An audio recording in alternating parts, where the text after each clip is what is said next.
tanpa penuh Roh Kudus nggak bisa apa-apa. Dengar saya saudara, siapapun saudara, kalau saudara tidak penuh Roh Kudus, saya jamin saudara lemah. Manusia itu lemah. Prinsipnya itu tanpa Tuhan lemah. Saya beri contoh ya.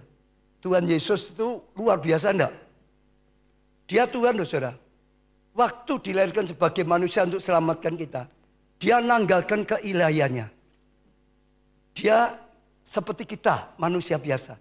Bisa lapar, bisa letih. Saudara, bisa merasa sakit, bisa merasa gentar. Saudara tahu enggak? Di Taman Getsemani, itu kalau sekarang saudara tahu dong, itu stres berat. Sampai karena stres berat, darahnya itu keluar. Di keringat, itu darah, tahu enggak?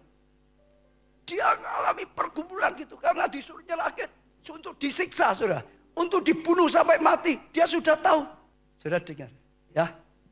Yesus itu tidak pernah menggunakan kuasanya sendiri. Sampai umur 30 enggak ada. Yesus lakukan mujizat enggak ada. Tapi umur 30 dia mulai melayani. Dia memberikan dirinya dibaptis. Saat dibaptis, turunlah Roh Kudus atas Yesus. Saudara baca ya, di Injil Lukas itu paling jelas. Lalu setelah itu, Yesus dibawa Roh Kudus ke bukit untuk apa? Doa puasa. Dibawa Roh Kudus untuk apa?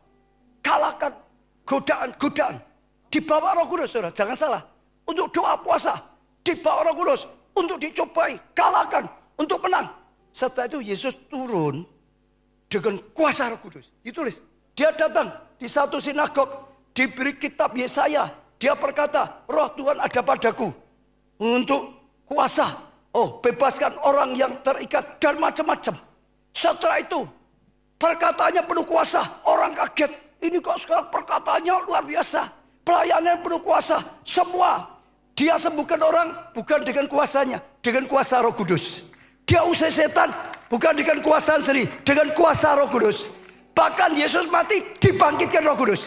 Manusia tanpa Roh Kudus tidak ada apa-apa. Kalahlah dengan setan. Kalahlah dengan masalah. Hanya Roh Allah yang bisa menopang. Maka Yesus berkata ke surga, aku naik biar Roh Kudus turun. Lebih baik aku naik ke surga, Roh Kudus turun, Roh Kudus tinggal dalam hatimu. Menyertai kita. Jadi apa? Penolong. Betul? Menolong apa? Yang kita nggak bisa. Yang kita nggak mampu. Yang kita nggak ngerti.